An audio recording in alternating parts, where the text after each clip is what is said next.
Most people believe detectives are born from years of study, from books and badges and mentors. But the truth is far simpler. A detective is born the moment he stops looking away from the darkness. For me, that moment came when I was 15. The school was an old building even then, 3 stories of weathered brick that smelled of dust, chalk, and mildew. Its hallways were narrow, its windows clouded, its classrooms lit by buzzing lamps that flickered when the wind howled outside. Children laughed here, learned here, grew here.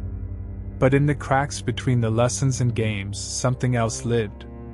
Rumors whispered among us, of a girl who vanished from the 3rd floor one winter night, of footsteps echoing in the gym long after the doors were locked, of a classroom no one used but that sometimes, inexplicably, smelled of smoke. I wanted to dismiss them. I tried. But the truth had a way of calling to me, even then. And one night, when the janitor's keys, accidentally, found their way into my pocket, I listened. That was how I found myself back inside the school after dark. The halls were colder than they had ever been in daylight. The silence pressed in heavy, broken only by the creak of wood and the groan of the old pipes. My lantern threw a trembling light ahead of me, stretching my shadow against walls where children's drawings still clung, stick figures smiling with crayon suns above their heads. I told myself I was only curious, that I only wanted to prove the stories false. But part of me already knew, I wasn't searching for comfort. I was searching for proof. And that was when I heard it. A whisper. Not the hiss of wind, not the scrape of wood. A voice, soft, childlike, slipping out from the stairwell that led to the 3rd floor. "Help me!" The sound froze me in place. My lantern's flame trembled. The whisper came again. Fainter. Higher. "Please help!" I gripped the cold rail of the stairwell and began to climb. Each step groaned beneath me. The air thickened. The smell of smoke grew stronger, as though something burned long ago and never quite stopped burning. And when I reached the landing, I saw it, the door to the old and used classroom. Its windows shattered, its wood scarred with black soot. The whisper slipped from inside again. And I realized, this was no rumor. This was where it began. The classroom door was ajar, as though someone had slipped inside just before I arrived. My fingers hovered over the handle, the cold metal biting against my skin. For a moment, I almost turned back. I was only 15, after all, a boy with too much curiosity and too little sense.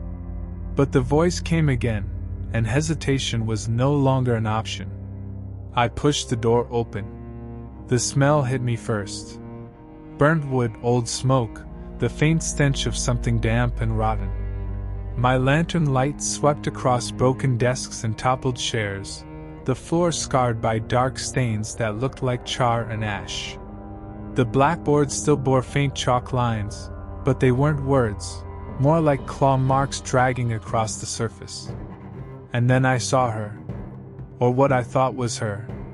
In the far corner, by the shattered window, a figure crouched low, knees pulled to chest, hair tangled and falling over her face.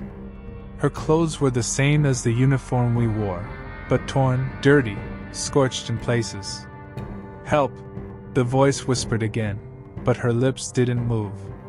The sound seemed to come from everywhere. From the walls, from the floor, from the hollow air itself. I stepped closer. My lantern flickered, shadows stretching unnaturally long across the room. "Who are you?" I managed to say. My voice cracked, not from the strain of youth but from something else. Fear. Slowly, her head lifted. Hair slid aside, revealing a face half burned, half faded, as though it existed only halfway in this world. One eye was hollow black, the other glistened with tears. She opened her mouth. But the sound that poured out was not a girl's cry. It was fire. A roar, guttural and consuming, that filled the room. The walls shuddered, the blackboard split, and for a heartbeat I thought the flames themselves would leap from her mouth and swallow me whole. I stumbled back, lantern nearly falling from my grip. Then, silence. The girl was gone. The corner was empty, nothing but ash scattered across the floor. My breath came sharp and fast.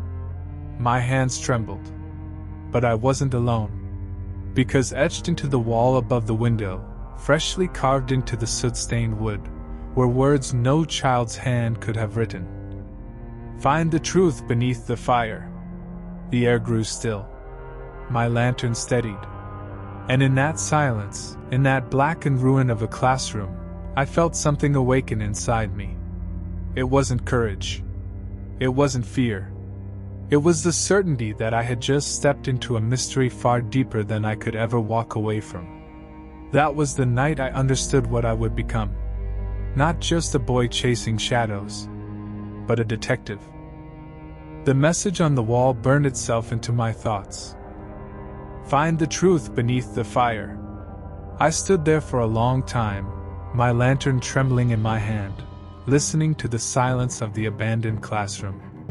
It felt wrong, too deliberate. As if someone, or something, had been waiting for me to see those words. That night I couldn't sleep. Every time I closed my eyes I saw the burned girl's face, the hollow eye, the tear that gleamed unnaturally bright, the flame spilling from her mouth. I didn't know if she wanted help or if she wanted to drag me into whatever place she had come from. But I knew one thing, she wanted me to dig deeper. And so I did. The next day, instead of going straight home after lessons, I slipped away to the school's archives. The room was rarely used, dusty shelves filled with old attendance logs, faded photographs of classes long gone, and records of accidents that the teachers never spoke about aloud. It didn't take long before I found it. A thin folder, almost forgotten at the back of a drawer. The name on the front had been smudged by ash, but inside were reports, yellowed by time. Fire, room 6B. Fatalities, 1. The words made my chest tighten. The victim's name was Eleanor Graves, a girl who had attended the school 10 years before I ever set foot in it. A candle had tipped during a winter storm, setting fire to the curtains of the classroom. Panic spread quickly. Most escaped.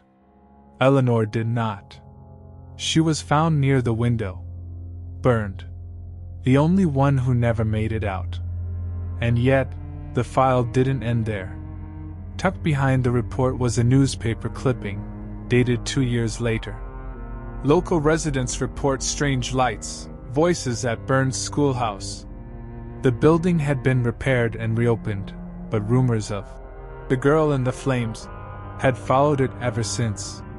Teachers hushed them, parents ignored them, but children whispered in the halls. Eleanor wasn't at rest. When I left the archive, my mind was buzzing. The answer wasn't only about what happened, but why it still lingered. What chained her spirit here? That night I returned. The classroom looked the same, abandoned and dark. My lantern swayed as I approached the window where Eleanor had died. This time, I wasn't afraid. Or rather, I was afraid, but I carried it like a weapon. Eleanor, I said softly, I know what happened to you. I know you didn't mean to stay. Tell me what you want. The air grew hot, stifling. My lantern flared. And then I heard it, her voice again, softer this time, clearer. Beneath. I followed the sound. My eyes caught something near the floorboards beneath the blackened window. A small gap, nearly invisible. I pried at it with a piece of broken wood until the panel loosened, creaking loudly in the empty room. Inside was a box. Charred but intact. I lifted it out, fingers trembling, and opened it. Inside were belongings, simple things. A locket with a photo of her parents. A folded letter, never delivered, addressed to a friend.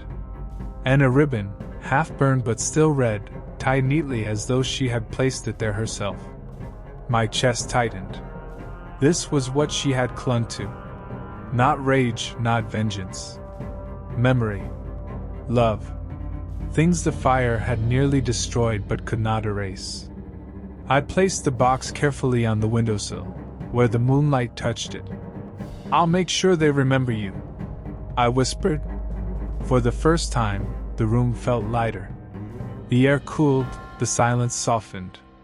And though I didn't see her again, I knew she was listening. That night, I didn't just walk away with answers. I walked away with a vow. To chase the shadows. To listen to the voices no one else heard. To seek truth where others turned away. And that was how, long before the cases that would come to define me, Detective Pierce was born.